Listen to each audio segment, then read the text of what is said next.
লোকসভা নির্বাচন আসন্ন এবং সেই কারণে প্রত্যেকটি রাজনৈতিক দলই তাদের ঘর গুছোচ্ছে। ভারতীয় জনতা পার্টির পক্ষ থেকে কেন্দ্রীয় নেতৃত্ব পশ্চিমবঙ্গের দায়িত্বে কারা থাকবেন, আগামী লোকসভা নির্বাচনে পর্যবেক্ষক হিসেবে কারা থাকবেন তাদের নাম ঘোষণা করে দিয়েছেন। দেশব্যাপী সেই নাম ঘোষণা হয়েছে, পাশাপাশি সেই দেশব্যাপী নামের মধ্যে রয়েছে পশ্চিমবঙ্গের নামও অন্তর্ভুক্ত রয়েছে। পশ্চিমবঙ্গে আপাতত ৩ জন দায়িত্বে থাকছেন বলেই এখনও পর্যন্ত কেন্দ্রীয় নেতৃত্বের সিদ্ধান্ত। এই ৩ জন কারা, ঠিক সুনির্দিষ্টভাবে কি দায়িত্ব অর্পিত হবে তাদের ওপর বিশদে জানবো। আমাদের সঙ্গে রয়েছেন আমাদের বিশেষ প্রতিনিধি দেবাশিস সেনগুপ্ত। দেবাশিস, কি জানতে পারা যাচ্ছে এ বিষয়ে?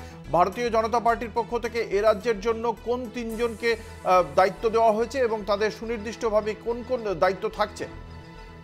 দেখো, ইতিমধ্যেই কিন্তু লোকসভা নির্বাচনকে সামনে রেখেই কিন্তু প্রত্যেকটি রাজ্যে দায়িত্ব দেওয়া হয়েছে এবং বিশেষভাবে জোর দেওয়া হয়েছে যে রাজ্যগুলো এই মুহূর্তে বিজেপি ক্ষমতায় নেই সেদিকে বেশি জোর দেওয়া আছে। ইতিমধ্যেই পশ্চিমবঙ্গের জন্য যে রয়েছেন এখানে দায়িত্বপ্রাপ্ত রয়েছেন মঙ্গল পাণ্ডে, তার পাশাপাশি রয়েছে অমিত মালব্য এবং তার পাশে আশা লরকার। তিনি দায়িত্বে রয়েছেন পশ্চিমবঙ্গের ক্ষেত্রে।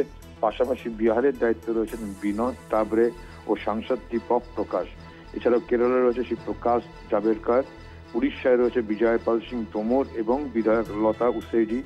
এছাড়াও পাঞ্জাবে রয়েছেন বিধায়ক বিজয় ভাই রূপানি ও নরিন্দর সিং। অর্থাৎ তামিলনাড়ুর ক্ষেত্রে রয়েছে অরবিন্দু মেনন এবং সুধাকর রেড্ডি। অর্থাৎ তাদের মূল হচ্ছে যে এখন থেকেই কিন্তু ইতিমধ্যেই জানো যে কেন্দ্রীয় নেতৃত্ব বিজেপি কেন্দ্রীয় নেতৃত্বে পশ্চিমবঙ্গে এসে 35টি আসনের লক্ষ্যমাত্রা বেঁধে দিয়ে গেছে এবং ইতিমধ্যেই গত 25শে ডিসেম্বর এসেছিলেন এখানে।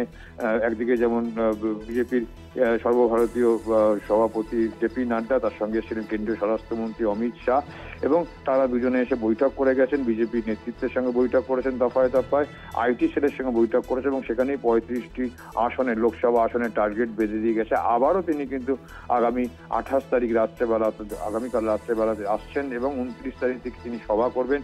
12টি লোকসভা কেন্দ্রকে নিয়ে মূলত টার্গেট, সেখানকার শক্তি তারা যাচাই করে নেবে। আর সেই সব যাচাই করতেই কিন্তু প্রত্যেকটি রাজ্য সারা দেশে তাদের আবারও 2024 লোকসভা নির্বাচনে নিজেদের করাতে আসছে।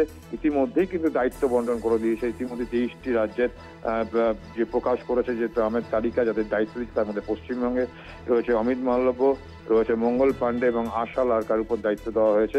এছাড়াও অন্য রাজ্যগুলো দায়িত্ব বন্টন করে দেওয়া হয়েছে যারা পুঙ্খানুপুঙ্খভাবে প্রত্যেকটি রাজ্যের এই দেখভাল করবে। যেমন পশ্চিমবঙ্গে 42টি আসনের ক্ষেত্রে কিন্তু এই 3 জনের উপর অর্থাৎ অমিত মালব্য, আশা লরকার এবং মঙ্গল পাণ্ডের উপর দায়িত্ব রয়েছে এবং সেখানে কিভাবে শক্তিশালী হয়। পাশাপাশি কিন্তু কেন্দ্রীয় নেতৃত্ব নজরদারি রাখবে এবং কেন্দ্রীয় নেতৃত্ব এখানে সাংগঠনিক শক্তি বৃদ্ধি নিয়ে ইতিমধ্যেই কিন্তু উঠে পড়ে লেগেছে এবং আগামী সোমবার দিন অমিত শাহ মেশাদায় ওয়ার্কার মেদিনীপুরে 4টি লোকসভা কেন্দ্রকে নিয়ে তিনি বসবেন। পাশাপাশি কলকাতা এবং কলকাতা সংলগ্ন 2টি জেলাকে নিয়েও কিন্তু সায়েন্স সিটিতে বিকেলবেলা বসবেন এবং সকালবেলা বারাসাতেও কিন্তু বৈঠক করবে। অর্থাৎ পাখির চক পশ্চিমবঙ্গে 35টি আসন বিজেপি এবং সেই মোতাবেক কিন্তু দায়িত্ব বন্টন করা হয়েছে।